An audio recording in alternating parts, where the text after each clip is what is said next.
I was such and such age, you know? So what are some beginning steps, like some of the most basic, simple steps that you think some people can implement into their lives to try and release pain? So if they listen to us and they're like, oh, my leg is hurting, I wonder what emotion that links to. Yeah, like what are some things that they could just like do right away? Yeah, do right away. Like if they're not really like knowing what Reiki is or into crystals and things, what are just some like basic steps? Well, very basic, it doesn't cost any money, is basically, okay, this is the perfect example.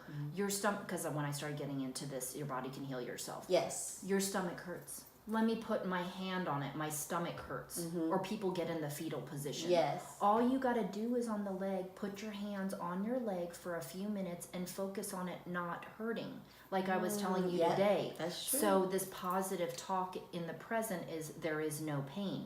So you don't need to go and research what emotion you have that you think or whatever or anything. Just know you can heal yourself and do it all day long, every day. Don't forget about it. Yeah. Because, I mean, there's tons of tests. You will see for yourself, and that's free. You don't have to, like, do anything. And the power of prayer, why I like to talk about this, because it doesn't have to be right to the Christian God of a higher being. It's connecting with yourself. So with your inner. And I have always associated that word praying, like, negatively with Christian stuff because of how I grew up. Yeah. So now I feel I know a lot of people do.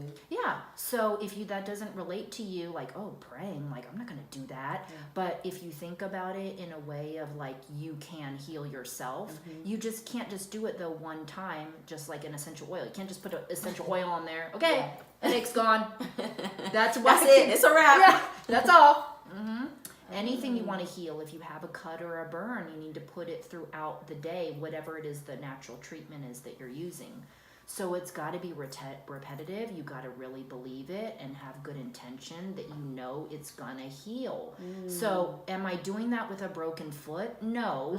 But, you know, it's just pretty much anything. Pretty much anything. And I have a show on that with John Cardiel healing his back when they said it like his back was severed. Oh my like gosh. in an like you're not walking again. So that's why those stories, like, they really are true. That is, I love everything about what you just said, because I am a believer in that.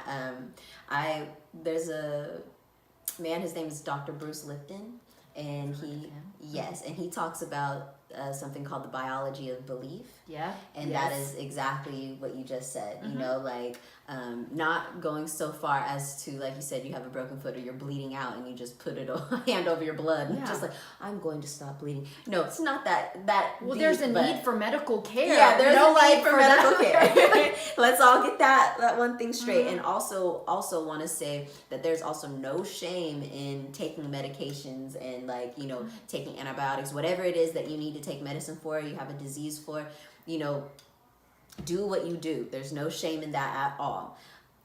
We just want to reinforce the idea that you are capable of healing your life, that, you know, maybe try that as well. As much as you're willing to try what, you know, doctors tell you, with that, also try what you know to be true. Well, if you ask me, I love to coach myself. Yeah. But of everything that I've learned in natural wellness and seeing how people, whether you want to use the word demise or their death, what comes to it, it's like we're spending all this money on organic and natural and stuff you don't even know is really true to what it is, and the boxes are checked, and who even knows who touched whatever to whatever, and then you're breathing the air, and then you're cooking in the pan, and who knows if the stuff's coming off the pan, and then everybody's like, we're trying to stay as healthy as whatever, but again, going back to emotional health. If you don't feel a sense of purpose, if you don't feel a sense of belonging, if you don't know why you're here, and a lot of us have not been taught about what it means to be spiritual, all of that, and that how I believe that comes to be and know it to be true is mini heart attack. So stress, mini heart attack. So now do you see where I'm going with that? Is that like the emotions, you can do it to yourself. Oh, yeah, for no sure. matter, like, you're all worried about the foods and everything you're consuming. which alone is another funny thing because you don't know all these people, bodybuilders and whoever they are, all yoked out, like drinking protein shakes with all these tons of things and chemicals in them, or starving themselves. So you see them, right? They look healthy. Yeah. Yeah. And so this illusion, it's an illusion of health when emotionally you have no idea what's going on, what's stored in there. And that's why that's they the first died. place to look. So trying to pressure yourself with living these lifestyles and healthy and being all of that, but really it's our emotions that are a huge part, I feel like, of whether we, you know, want to survive or thrive. Absolutely. Yes. Okay. So I love that because I'm definitely, like you said earlier today, I was going through it before we even got here. I was totally, my chest was hurting so bad. And I was like, you know, instantly, I'm a woman. I'm thinking my neck was starting to hurt too. I was like, heart attack. I'm having a heart attack. That's what it is. I don't know what's happening. And I called you just to be like, look, I'm about to go, I don't know, I think I'm about to go to urgent care because I feel crazy. Like, we might have to reschedule again, like, you know.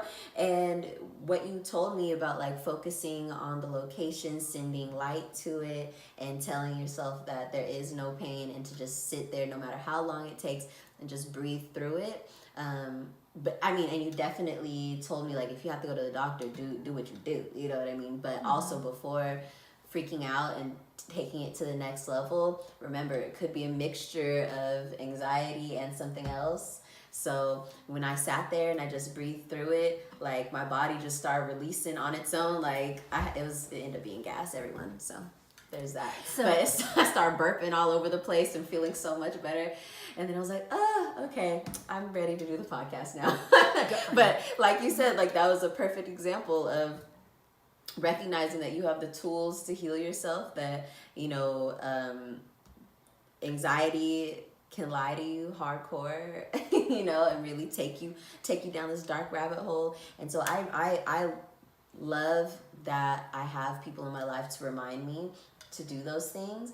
And because even as somebody who advocates for self-care and holistic living and all that, I still, like, have a lot to learn and a lot to really, I have a ways to go until I'm, like, really fully 100% confident in myself with the healing, you know, with that belief. So let me ask you this. What made you either trust me to actually stop and do it? Do you think it's a point in life?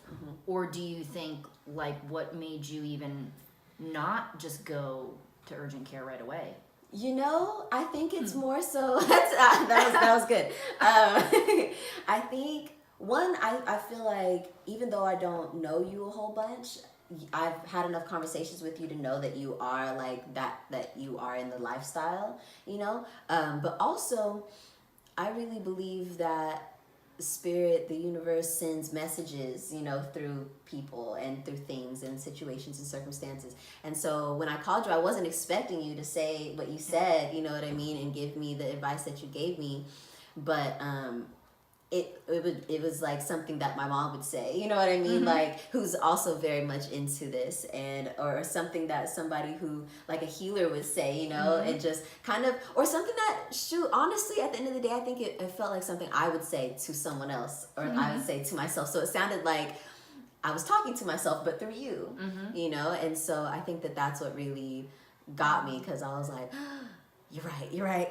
I'm gonna try it. Yeah, because I think, like you said, one, place in life, and two, just, like, being able to trust the universe or God or spirit enough to know that message was supposed to be received.